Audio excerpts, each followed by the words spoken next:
CMR shopping mall మన BHEL సర్కిల్లో మార్చి 20న energetic star Ram Pothineni గారిచే గొప్ప ప్రారంభం. చాలా మంది స్పోకెన్ ఇంగ్లీష్ నేర్చుకోవడానికి చాలా కష్టపడుతున్నారండి. చాలా హార్డ్ వర్క్ చేస్తారు, బుక్ స్టడీ చేస్తారు, గ్రామర్ స్టడీ చేస్తారు, యూట్యూబ్లో వీడియోస్ ఉన్నవి అన్నీ చూస్తారు, అన్ని ఎక్స్ప్లెనేషన్స్ అన్నీ వింటారు, అన్నీ ఈజీగా అనిపిస్తాయి, అన్నీ సింపుల్ ఈజీగా ఉంటుంది. కానీ ఇంగ్లీష్ మాట్లాడేసరికి మాట్లాడడం రాదు. అక్కడ వాళ్ళు ఎందుకు అంత ఇబ్బంది పడుతున్నారు అనేది నాకు చాలా బాధగా అనిపించింది. అండ్ తర్వాత నేను ఆ ప్రాబ్లం కనుక్కున్నాను, సొల్యూషన్ కూడా కనుక్కున్నాను. ఈరోజు మీ ముందు నేను ఆ ఇంపార్టెంట్ సొల్యూషన్, ఆ ప్రాబ్లం ఏంటి, సొల్యూషన్ ఏంటి, what is the right method అనేది నేను మీకు చెప్పబోతున్నాను. నేను spoken English trainer awesome institute నుంచి. అండ్ నేను ఇప్పటి వరకు మోర్ దాన్ 2000 పీపుల్కి ట్రైనింగ్ ఇచ్చాను. వాళ్ళకు నేర్పించాను, ట్రైనింగ్ ఇచ్చాను. అండ్ చాలామంది మా దగ్గర జీరో నుంచి స్టార్ట్ చేసి ఇంగ్లీష్లో బాగా మాట్లాడగలిగారు. సో నేను ఒక ట్రాన్స్ఫర్మేషన్ తీసుకొస్తాను వాళ్ళలో. సో ఇక్కడ క్లాస్ కూడా ఆ పార్ట్ ఆఫ్ ట్రాన్స్ఫర్మేషన్, ఆ పార్ట్ ఆఫ్ సొల్యూషన్లో ఈ వీడియో నేను ఇక్కడ చెప్పాల్సి వస్తుంది. సో ఇక్కడ చాలా ఇంపార్టెంట్ అండి. జస్ట్ ఈ చిన్న టెక్నిక్ మీకు అర్థమైతే ఐ థింక్ చాలా వరకు సాల్వ్ అవుతుంది. సో ఈ క్లాస్ మీరు ఈ వీడియో ఎండ్ వరకు మీరు వినండి, చూడండి, అండ్ దానికి అర్థం చేసుకోండి. డౌట్స్ ఏమైనా ఉంటే కామెంట్ సెక్షన్లో మీరు టైప్ చేయండి. సో ఇక్కడ 4 లెవెల్స్ ఆఫ్ కమ్యూనికేషన్ ఉంటాయండి. ఫోర్ లెవెల్స్ ఉంటాయి. ఫస్ట్ వచ్చేసి intrapersonal, interpersonal, group discussion, mass communication. Each level is inter connected. అంటే మీరు మాస్ కమ్యూనికేషన్ చేయగలగాలంటే గ్రూప్ డిస్కషన్ చేయగలగాలి, గ్రూప్ డిస్కషన్ చేయగలగాలంటే ఇంటర్పర్సనల్ కమ్యూనికేషన్ చేయగలగాలి, ఇంటర్పర్సనల్ చేయగలగాలంటే ఇంట్రాపర్సనల్ చేయగలగాలి. సో దీని గురించి నేను డీటెయిల్గా ఎక్స్ప్లెయిన్ చేశాను ప్రీవియస్ వీడియోలో. You can watch it and you can understand it. Right now I'm going to talk about the secret అంటే ఏంటంటే ఇంట్రాపర్సనల్ లెవెల్ అర్థమైతేనే మీరు కమ్యూనికేషన్ నేర్చుకోవచ్చు, ఇంగ్లీష్లో కమ్యూనికేట్ చేయగలరు. వాట్ ఈజ్ ఇంట్రాపర్సనల్ అంటే మనము మన మైండ్తో మాట్లాడతాము. మన మైండ్కి నేను క్వశ్చన్ చేస్తాను. ఈరోజు ఏ షర్ట్ వేసుకోవాలని నా మైండ్కి అడిగితే నా మైండ్ నాకు రెస్పాన్స్ ఇస్తుంది. నా ఫోన్ ఎక్కడ ఉంది అని అడిగితే మళ్ళీ నా మైండ్ నాకు ఆన్సర్ ఇస్తుంది. సో నేను నా మైండ్కి క్వశ్చన్ చేస్తాను, నా మైండ్ నాకు ఆన్సర్ ఇస్తుంది. మీరు కూడా ప్రతిదానికి మీ మైండ్తో మాట్లాడుతూ ఉంటారు. మీ మైండ్కి క్వశ్చన్ అడిగితే మైండ్ ఆన్సర్ ఇస్తుంది. మైండ్ మనకు ఒక అసిస్టెంట్ లాగా వర్క్ చేస్తుంది. మన మైండ్ మనకు హెల్ప్ చేస్తూ ఉంటుంది. కమ్యూనికేషన్ నిరంతరంగా జరుగుతూ ఉంటుంది. సో మనము మన మైండ్తో చేసే కమ్యూనికేషన్, మైండ్తో మాట్లాడేదానికి, ఆ కమ్యూనికేషన్కి ఇంట్రాపర్సనల్ కమ్యూనికేషన్ అంటాం. ఓకే, ఎక్స్పర్ట్స్ ఏం చెప్పారంటే మీరు ఇంట్రాపర్సనల్ కమ్యూనికేషన్ మీ మైండ్తో మాట్లాడగలిగితేనే ఎదుటి వ్యక్తితో మాట్లాడగలుగుతారు. మీ మైండ్ మీకు ఏం చెప్పకపోతే మీరు ఎదుటి వ్యక్తికి ఏం చెప్పలేరు. సో ఈ టెక్నిక్ కూడా ఎక్స్ప్లెయిన్ చేశాను ప్రీవియస్ వీడియోలో. You can watch it and understand it. Right. So ఇప్పుడు మెయిన్ పాయింట్ ఏంటంటే మన మైండ్ మాట్లాడగలగాలి. ఇంగ్లీష్ ఫస్ట్ మీ మైండ్ నేర్చుకోవాలి. మీ మైండ్ మాట్లాడిందే మీరు మాట్లాడతారు. మీ మైండ్ మీకు ఏం చెప్పకపోతే మీరు ఏం చెప్పలేరు. సో ఇక్కడ ఫస్ట్ మీకంటే ముందు మీ మైండ్ ఇంగ్లీష్ నేర్చుకోవాలి. సో మీ మైండ్ నేర్చుకుంటేనే మీరు మాట్లాడగలరు. ఒక water tank and tap example కూడా ప్రీవియస్ వీడియోలో చెప్పాను. అది కూడా మీరు ఒకసారి అబ్జర్వ్ చేయండి, దానికి అర్థం చేసుకోండి. సో ఇక్కడ మన మైండ్ నిజంగా చూస్తే ఒక కంప్యూటర్ లాంటిది. Our mind is like A computer. ఒక కంప్యూటర్కి ఇన్పుట్ అండ్ అవుట్పుట్ డివైసెస్ ఎలా ఉంటాయో మన మైండ్కి కూడా ఇన్పుట్ అండ్ అవుట్పుట్ డివైసెస్ ఉంటాయండి. కంప్యూటర్కి ఇన్పుట్ డివైస్ ఏంటంటే మౌస్, కీబోర్డ్, స్కానర్. దాని ద్వారా మనం కంప్యూటర్కి ఇన్పుట్ ఇస్తాము. కంప్యూటర్ అవుట్పుట్ డివైస్ ఏంటంటే స్క్రీన్ మీద మనకు అవుట్పుట్ కనపడుతుంది, స్పీకర్స్ ద్వారా ఆడియో వినిపిస్తుంది, అండ్ ప్రింటర్ ద్వారా ప్రింట్అవుట్ వస్తుంది. అది కంప్యూటర్కి అవుట్పుట్, అది output devices. In the same way మన మైండ్ కూడా కంప్యూటరే కాబట్టి మన మైండ్కి కూడా ఇన్పుట్ అండ్ అవుట్పుట్ డివైసెస్ ఉంటాయి. మన మైండ్కి ఇన్పుట్ డివైస్ ఏంటంటే మనం చూసింది, వినింది, చదివింది మన మైండ్లో ఇన్పుట్ లాగా పోతుంది. అండ్ మన మైండ్కి అవుట్పుట్ ఏంటంటే మనం మాట్లాడతాము అండ్ రాస్తాము. మాట్లాడడం అండ్ రాయడం అనేది మైండ్కి అవుట్పుట్. మైండ్ అవుట్పుట్ ఇస్తేనే మనం ఏదైనా మాట్లాడతాము. సో అది మైండ్కి అవుట్పుట్. ఇప్పుడు ఇంగ్లీష్ మాట్లాడడం అనేది అవుట్పుట్ అండి. ఇంగ్లీష్ మాట్లాడడం అనేది అవుట్పుట్. సో మనకు అవుట్పుట్ రావాలంటే ఈ కంప్యూటర్లో అప్లికేషన్ ఇన్స్టాల్ అయి ఉండాలి. ఒక కంప్యూటర్లో ఫర్ ఎగ్జాంపుల్ మీ ఫోన్లో వాట్సాప్ లేదనుకోండి, వాట్సాప్ అప్లికేషన్ మీ ఫోన్లో లేదు. వితౌట్ వాట్సాప్ అప్లికేషన్ మీరు వాట్సాప్ కాల్ కానీ వాట్సాప్ మెసేజ్ చేయగలరా? చేయలేరు. Right. So WhatsApp call, WhatsApp message చేయగలగాలంటే ఖచ్చితంగా మీ ఫోన్లో వాట్సాప్ అప్లికేషన్ ఉండాల్సి ఉంది. Right. In the same way మన మైండ్లో కూడా మన మైండ్ ఇంగ్లీష్ మాట్లాడగలగాలి, మన మైండ్ హిందీ మాట్లాడగలగాలంటే మన మైండ్లో ఇంగ్లీష్ లాంగ్వేజ్ ఇన్స్టాల్ అయి ఉండాలి, హిందీ లాంగ్వేజ్ ఇన్స్టాల్ అయి ఉండాలి. సో నేను ఇప్పుడు టెక్నికల్ టర్మ్స్ ఎందుకు యూజ్ చేస్తున్నానంటే మీకు ఒక క్లారిటీ వస్తుందని ఈ ఎగ్జాంపుల్ ఇస్తున్నాను. సో ఫస్ట్ మన మైండ్లో ఇంగ్లీష్ ఇన్స్టాల్ అయితేనే మన మైండ్ ఇంగ్లీష్ అవుట్పుట్ ఇస్తుంది. మైండ్ ఇంగ్లీష్ అవుట్పుట్ ఇస్తే మనం ఇంగ్లీష్ అవుట్పుట్ ఇవ్వగలము. ఓకే. సో మన మైండ్లో ఇంగ్లీష్ ఎలా ఇన్స్టాల్ అవుతుంది అనేది చాలా ఇంపార్టెంట్ పాయింట్ అండి. ఇక్కడ ఇది మీకు క్లారిటీ రావాలి. సో ఒక ఫోన్లో మీరు అప్లికేషన్ ఎలా ఇన్స్టాల్ చేస్తారంటే 2 స్టెప్స్లో చేస్తారు. ఫస్ట్ మీరు డౌన్లోడ్ క్లిక్ చేస్తారు, తర్వాత ఇన్స్టాలింగ్ ఆటోమేటిక్గా డౌన్లోడింగ్ చూపిస్తుంది, సెకండ్ స్టెప్ వచ్చేసి ఇన్స్టాలింగ్ చూపిస్తుంది. ఇన్ ద సేమ్ వే ఫోన్లో అయితే ఆటోమేటిక్గా ఇన్స్టాల్ అయిపోతుంది. కానీ ల్యాప్టాప్లో ఆర్ డెస్క్టాప్లో మీరు ఒక సాఫ్ట్వేర్ ఇన్స్టాల్ చేయాలనుకుంటే అక్కడ కూడా 2 స్టెప్స్లో చేస్తాము. ఫస్ట్ మనం అప్లోడ్ చేస్తాము. సెకండ్ వచ్చేసి మనమే మాన్యువల్గా రన్ బటన్ క్లిక్ చేసి ఇన్స్టాల్ చేయాల్సి వస్తుంది.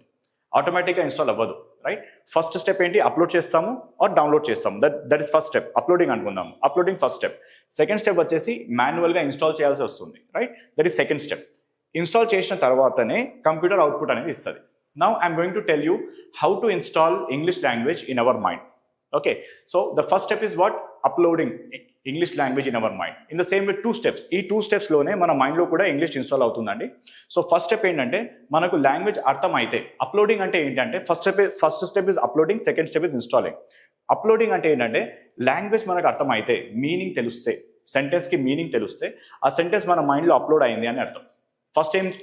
ఫస్ట్ ఏం కావాలి? అక్కడ మీనింగ్ అర్థం కావాలి. సెంటెన్స్కి మీనింగ్ అర్థమైతే ఆ సెంటెన్స్ మన మైండ్లో అప్లోడ్ అయింది, సేవ్ అయింది అని అర్థం. ఓకే, ఇప్పుడు ఫర్ ఎగ్జాంపుల్ చాలామంది మేము ఇంగ్లీష్లో, వేరే వాళ్ళు ఇంగ్లీష్లో మాట్లాడితే మాకు అర్థం అవుతుంది సార్, కానీ మేము మాట్లాడాలంటే మాట్లాడడం రావట్లేదు అని చెప్తారు. వేరే వాళ్ళు మాట్లాడింది అర్థం అవుతుందంటే ఆల్రెడీ మీ మైండ్లో ఇంగ్లీష్ అప్లోడ్ అయి ఉంది అని అర్థం. ఎందుకంటే మీనింగ్ తెలిసి ఉన్నాయి కాబట్టి, మీకు ఆల్రెడీ మీనింగ్ తెలిసి ఉన్నాయి కాబట్టి వేరే వాళ్ళు మాట్లాడింది అర్థం అవుతుంది. మీనింగే తెలియకపోతే అర్థమవుతుందా? అర్థం కాదు. మీకు ఆల్రెడీ మీనింగ్ తెలిసి ఉన్నాయి, మీ మైండ్లో ఆల్రెడీ ఇంగ్లీష్ అప్లోడ్ అయి ఉంది అని అర్థం. కానీ అర్థం అవుతుంది, కానీ మాట్లాడడం రావట్లేదు అంటారు. మాట్లాడడం రావడం అనేది అవుట్పుట్. మాట్లాడడం రావడం అనేది అవుట్పుట్. అవుట్పుట్ రావాలంటే అప్లోడ్ చేసినది ఇన్స్టాల్ చేయాల్సి వస్తుంది. అప్లోడ్ చేసింది ఇన్స్టాల్ చేస్తే అవుట్పుట్ వస్తుంది. చాలామంది ఏం చేస్తున్నారు? అప్లోడ్ చేసుకుంటున్నారు. గ్రామర్ బుక్ చదివితే గ్రామర్ అర్థం అవుతుంది, అది ఆ గ్రామర్ మీ మైండ్లో అప్లోడ్ అవుతుంది, కానీ అప్లోడే అవుతుంది, ఇన్స్టాల్ అవ్వదు. అప్లోడే అవుతుంది కాబట్టి ఇన్స్టాల్ కాలేదు కాబట్టి మాట్లాడడం రాదు. ఫర్ ఎగ్జాంపుల్ ఇప్పుడు ఇన్స్టాల్ ఎలా చేస్తామంటే, ఏదైనా మీకు అర్థమైనది రిపీట్ చేస్తే, ఇక్కడ నేను రాసాను చూడండి. ఇన్స్టాలింగ్ అంటే ఏంటి? డౌన్లోడ్ ఆర్ అప్లోడ్ ఏంటంటే అండర్స్టాండింగ్ ద మీనింగ్. ఒకదానికి మీనింగ్ అర్థమైతే ఆ సెంటెన్స్ మీ మైండ్లో అప్లోడ్ అయింది అని అర్థం. సెకండ్ వచ్చేసి అర్థమైన తర్వాత దానికి రిపీట్ చేయాలి. రిపీట్ చేస్తే నేర్చుకుంటారు. టెక్నికల్ టర్మ్ కాకుండా సింపుల్గా చెప్పాలంటే, అర్థమైనది అప్లోడింగ్ అనుకోండి. ఫస్ట్ అర్థం చేసుకోవాలి, తర్వాత నేర్చుకోవాలి. అర్థమైన తర్వాత నేర్చుకోవాలి. కానీ చాలామంది ఏం చేస్తారంటే వీడియో విన్న తర్వాత వాళ్ళకి అర్థమవుతుంది. అర్థమైతే ఏమనుకుంటారు? వచ్చేసింది అనుకుంటారు, కానీ వాళ్ళకు రాదు. అర్థమైతే జస్ట్ అర్థమే అవుతుంది, నేర్చుకోలేరు. దానికి మనం నేర్చుకోవాల్సి వస్తుంది. ఎలా నేర్చుకోవాలంటే, మీకు అర్థమైన తర్వాత దానికి రిపీట్ చేయాలి. అర్థమైనది రిపీట్ చేశారనుకోండి మీ మైండ్లో ఇన్స్టాల్ అవుతుంది. ఓకే, నేర్చుకుంటారు అని అర్థం. రిపీట్ చేయడం వల్ల నేర్చుకుంటారు. ఓకే, సో ఫస్ట్ స్టెప్ ఏంటి? అర్థం చేసుకోవడం. సెకండ్ స్టెప్ ఏంటి? నేర్చుకోవడం. ఓకే, సో ఇక్కడ నేను మీకు ఇప్పుడు 5 ఆన్సర్స్ ఇస్తానండి. ఫస్ట్ మన కంప్యూటర్లో ఇంగ్లీష్ ఇన్స్టాల్ అయిందనుకోండి, అప్పుడే మన కంప్యూటర్ ఇంగ్లీష్ మాట్లాడుతుంది, అప్పుడే మనకు ఇంగ్లీష్ మాట్లాడడం అనేది వస్తుంది. ఓకే, సో నేను జనరల్గా నా స్టూడెంట్స్ మైండ్లో నేను ఇంగ్లీష్ ఇన్స్టాల్ చేస్తాను. ఫర్ ఎగ్జాంపుల్ మీరు చిన్నగా ఉన్నప్పుడు మీరు తెలుగు ఎలా నేర్చుకున్నారు? మీ మదర్ టంగ్ తెలుగు అనుకోండి, హిందీ అనుకోండి, లేకపోతే వేరే లాంగ్వేజ్ అనుకోండి. మీరు మీ మదర్ టంగ్ ఎలా నేర్చుకున్నారు అనేది క్వశ్చన్. మీరు మీ మదర్ టంగ్ ఎలా నేర్చుకున్నారు అంటే, మీరు చిన్నగా ఉన్నప్పుడు మీ పేరెంట్స్ మీతో తెలుగులో మాట్లాడారు. అమ్మ అంటే ఎవరు, నాన్న అంటే ఎవరు, అన్నం అంటే ఏంటి, నీళ్లు ఏంటి, ప్రతిదీ మీకు డెమాన్స్ట్రేట్ చేశారు. డెమాన్స్ట్రేట్ చేయడం వల్ల లాంగ్వేజ్ మీకు అర్థమైంది. లాంగ్వేజ్ అర్థమైతే ఆ లాంగ్వేజ్ మీ మైండ్లో అప్లోడ్ అయింది. తర్వాత వాళ్ళు ఏం చేశారంటే ప్రతిరోజు అవే మాటలు, అవే సెంటెన్సెస్ మీ ముందు రిపీట్ చేశారు.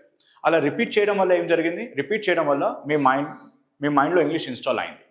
ఇన్స్టాల్ అయిన తర్వాత మీ మైండ్ తెలుగు మాట్లాడడం స్టార్ట్ చేసింది. మీ మైండ్ తెలుగు మాట్లాడడం స్టార్ట్ చేసిన తర్వాత మీరు తెలుగు మాట్లాడడం స్టార్ట్ చేసుకున్నారు. సో ఇది ఒక న్యాచురల్ ప్రాసెస్ అండి. కాబట్టి హిందీ ఫ్యామిలీలో పుట్టిన పిల్లల మైండ్లో హిందీ ఇన్స్టాల్ చేయబడుతుంది, హిందీ అప్లోడ్ చేయబడుతుంది, ఇన్స్టాల్ చేయబడుతుంది. ఫస్ట్ వాళ్ళకు మీనింగ్ తెలియజేస్తారు. మీనింగ్ అర్థమైతే లాంగ్వేజ్ అప్లోడ్ అవుతుందండి. తర్వాత రిపీట్ చేయడం వల్ల మైండ్లో లాంగ్వేజ్ ఇన్స్టాల్ అవుతుంది. ఇన్స్టాలింగ్ అంటే ఏంటి? మైండ్ అక్కడ నేర్చుకుంటుంది, మైండ్ అక్కడ లాంగ్వేజ్ నేర్చుకుంటుంది. ఓకే, సో ఇక్కడ ఈ వీడియో తర్వాత నెక్స్ట్ వీడియోలో నేను మీకు ఈ ప్రాసెస్ ఎక్స్ప్లెయిన్ చేస్తాను ఇన్ డీటెయిల్, ఇన్ క్లారిటీ. అక్కడ మీకు జస్ట్ ఈ వీడియో తర్వాత నెక్స్ట్ వీడియో మీరు విన్నారనుకోండి, అక్కడ మీకు 5 ఆన్సర్స్ వస్తాయండి. 5 ఆన్సర్స్ ఏమేమి వస్తాయంటే, 50% ఇంగ్లీష్ మీడియం స్టూడెంట్స్ ఎస్ఎస్సి స్కూల్స్లో చదువుకున్న వాళ్ళలో బీటెక్ చేశారు, డిగ్రీ చేశారు, బీటెక్ పీజీ చేశారు, ఇంగ్లీష్ మీడియంలోనే చదువుకున్నారు, కానీ ఇంగ్లీష్ మాట్లాడలేకపోయారు. ఎందుకు మాట్లాడడం వాళ్ళకి రాలేదు అనేది ఆన్సర్ వస్తుంది మీకు. అండ్ రిమైనింగ్ 50% స్టూడెంట్ అదే ఎస్ఎస్సి స్కూల్లో చదువుకున్న వాళ్ళకి రిమైనింగ్ వాళ్ళకు వచ్చింది మాట్లాడడం. ఎలా వచ్చింది అనేది చెప్తాను. రాని వాళ్ళకి ఎందుకు రాలేదు, వచ్చిన వాళ్ళకి ఎలా వచ్చింది. అలానే ఇంటర్నేషనల్ స్కూల్లో చదువుతున్న చిన్న పిల్లలకి ఇంగ్లీష్ ఎలా వచ్చింది వితౌట్ లెర్నింగ్ గ్రామర్, ఈజీగా వాళ్ళు వితౌట్ లెర్నింగ్ గ్రామర్ ఇంగ్లీష్ మాట్లాడడం ఎలా నేర్చుకున్నారు ఫస్ట్ క్లాస్ పిల్లలకి ఇంటర్నేషనల్ స్కూల్లో వచ్చింది, ఎలా వచ్చింది చెప్తాను. అండ్ నేను ఇప్పుడు మీకు ఒక న్యాచురల్ మెథడ్ ఎక్స్ప్లెయిన్ చేశాను, దీనికి ఎగ్జాంపుల్ కూడా ఇస్తాను. Okay, so you need to watch my next video to get more clarity on this. Thank you. Suman టీవీలో మీ పర్సనల్ అండ్ బిజినెస్ ప్రమోషన్స్ కోసం కింది నెంబర్కి కాంటాక్ట్ చేయండి.